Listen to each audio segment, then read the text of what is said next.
Hello everyone! Welcome back sa aking YouTube channel. At ito na naman guys, bagong view na naman guys ang aking background, diba? Basta lagi kong papromise sa inyo guys na every time mag-shoot ako guys, paiba-iba ang aking background. At ito na nga guys, pag-usapan natin ngayon yung mga bagay-bagay, no? Kasi yung last video na in-upload ko, yung isa sa mga basher, diba? Hindi naman para sa akin yun, para kay Michelle D, no? So, pero thank you kasi maraming nag-agree at naniwala, no? At sumang-ayon dahil yun naman talaga ang dapat, no? Kasi ang goal ko talaga guys, ang objective ko talaga ay, you know, itong mga tao na ito, iilan lang sila. Pero kapag hindi mo sila guys pagsabihan, ay, you know, pwede pa silang makaakit na kanila tama yung kanilang paniniwala, no? So yun nga, may nag-comment doon sa isa sa video ko, no? Hindi ko na muna ipa-flash yung kanyang pangalan, no? Pero pag inokray pa niya ako ulit, talagang ipa-flash na kita. So pangalanan ko na lang siya si V, no? Sabi niya sa akin, baka naman daw yung YouTube ko pinagkakitaan ko lang daw. Ito yung masasabi ko sa iyo ha. Tingin mo ba lahat ng mga nag-YouTube, hindi nila goal talaga yon? Pag may pinaghirapan ka, hindi ba pwede na mayroon kang compensation after that, no? So, mag-isip ka nga ng mabuti, no? So, natural, mag-i-effort ang isang tao, alangan naman. Kung darating man yung panahon, ngayon nga, hindi pa ako na-monetize, di ba? So, syempre, nagtatanim pa ako ng mga mabubuting bagay. At, eto lang man masasabi ko, hindi naman yung mga tao, hindi naman mga bata para kung sang-ayunan ka or hindi naman sila magsasubscribe kung mali-mali yung mga sinasabi mo. Mababash ka, ikaw na yung nag-YouTube ka. Kaya alam mo, kung kampon ka ni kanino kang kampon, no? Wag kang OA kasi ang mga influencer, unang-una, nasa isip ko na lang 'yan. Marami madaling magpasikat. Sabi nga, it takes 20 years to build your personality but it only takes 5 minutes to destroy your personality. So, yung way ko, kahit hindi man ako ganoon, yung in-expand agad ng YouTube ko, at least I'll make sure na hindi kahiya-hiya at nasa tama, no? Nasa tama so I'll make sure na tama yung aking mga sinasabi, punto por punto, no? Kasi to enlighten, to influence the people. So, ganun yung point ko rito. Hindi lang basta may masabi lang kahit mali-mali. And especially, I don't want to destroy someone's personality, no? Lalo nga kay Michelle D ang pinag-uusapan na international yan. Hindi lang naman ilang bansa ang kalahok dyan. Maraming bansa ang maglalaban-laban. So, kung inunawa mo yung video ko, tapos saka mo sabihin sa akin, no? Kung negative ba yung mga sinasabi ko. Pero yung mag-comment ka pa lang dahil sa title ko, well, you have to dig deeper into that issue para maintindihan mo ang content ng sinasabi ko, no? So, ganun lang naman yung gusto kong iparating. And then, ito pa guys, no? Napansin ko lang, yung ibang mga nagpo-post sa social media, syempre, we all know na kahit anong sabi natin, medyo malakas din talaga yung pambato ng Thailand, si Katunyang. Tapos yung isang interview doon ni Luis Porteles. So, ang daming mga Filipino doon guys na nagko-comment, nagki-criticize sa delegate ng Thailand. Now, nag-comment ako doon, wala tayong karapatan na mag-criticize, no? Dahil una, interview yun ni Katunyang. Kasi yung mga Filipino, hindi naman lahat, pero may mga, alam mo yun, hindi ko alam kung anong klaseng mentality. Tinitira nila ng tinitira yung Thailand kesa walang substance. Imaginein mo, interview yun ni Miss Thailand, tapos ang mga comment doon, mga negative sa mga Filipino. Kaya yung mindset ba natin, no, dapat alam natin ilagay yung sarili natin kung saan, no? We should have etiquette, no? Kasi yun nga, pwede maka-apekto kasi yun sa laban ni Michelle D. Kaya nag-comment ako doon na be educated naman. We do not have rights to criticize their candidate kasi interview niya na yun, no? So bigyan natin sila ng privacy. Bigyan natin sila ng chance yung mga Thai fans din na i-flip yung kanilang candidate, no? Hindi yung ida-down mo yung ibang kandidata para umangat yun sa atin.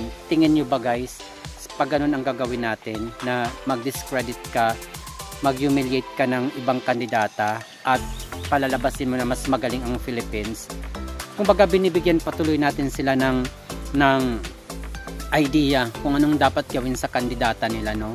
Sa halip na wala silang idea sa mga ganung bagay, nagkakaroon sila ng idea, no? So, ganun lang. Alam naman natin na palaban si Michelle at talagang halos na sa kanya na yung katangian na hinahanap ng Miss, no? So, corona na lang ang kulang. So, quiet na lang tayo kasi mag-uudyok yun na magkakaroon ng negative implication. Alam na nga natin na grabe yung hidwaan ng mga fans ng, sa Thai fans at Filipino fans, pati ibang mga kalapit bansa natin.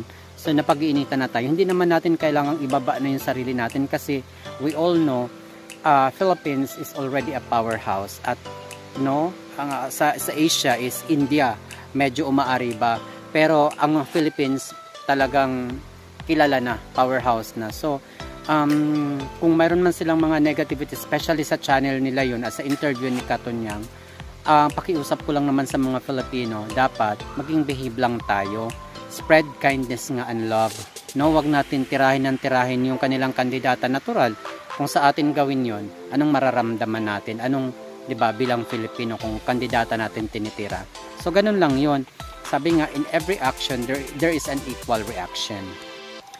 Kaya pag-isipan lahat ng mga ginagawa natin. Kaya nga, 'di ba, pinanganak tayo na una yung ulo natin. We have to use our head.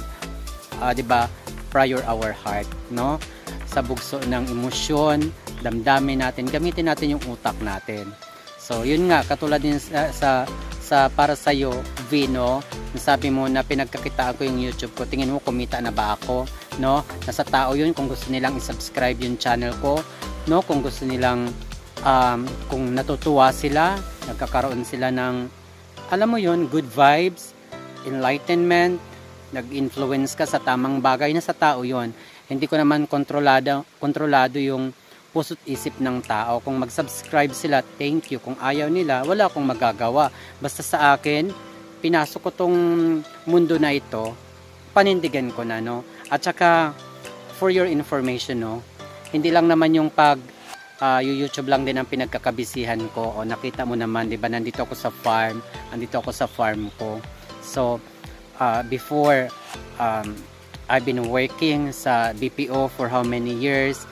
I went abroad, nagtrabaho sa local and so on and so forth.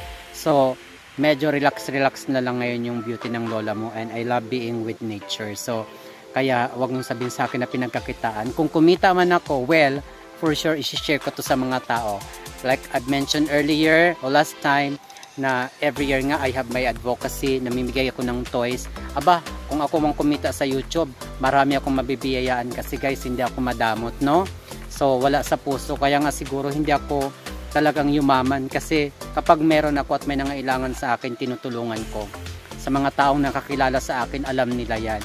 Pero yung magsasalita ka na pinagkakitaan agad-agad, well, I'm unbothered queen, 'di ba? Hindi ako tatablan yan kasi kung kikita man ako pagdating ng araw, I'll make sure na I'll give something back to my community, no? At syempre, kung may pinaghirapan ka, may reward ka, ganun lang 'yun. Kaya huwag kang ipokrita dahil ko babae ba 'yun? Parang beklos din yata, binabakla din yata ako. So 'yun na nga, huwag kang magsasalita sa akin na pinagkakitaan ko yung pag-YouTube ko, dahil lahat naman siguro ng YouTuber ayun ang hangarin, kumita, no? Wala naman sigurong naghahangad na maging YouTuber at hindi ka kikita. Tsaka wag mo nang problemahin yun kasi hindi naman ikaw magbibigay ng sweldo kung sakasakali, di ba? Syempre pag nilagyan ng commercial nilagyan ng ads yung channel mo, di kikita ka na at ma-reach mo yung mga requirements. So ganun lang yun. No, wag kang bitter, gumawa ka ng sarili mong channel para malaman mo kung i-subscribe ka ba ng mga tao. Ako, kahit ilan pa lang yung subscribers ko, 600 plus, thankful na ako kasi may naniniwala. At alam naman natin sa YouTube, medyo mahirap talaga mag-convince, no? At talagang will ng tao yun. Kung magugustuhan niya yung video mo, edi go ka nila, isa-subscribe ka. Pero pag ayaw naman nila, basura yung mga content mo, no? Wala silang napapala, wala talaga. Kaya wag kang inggitera, gumawa ka na lang ng sarili mong channel. So yun lang masasabi ko sa UV, mind your own business, no?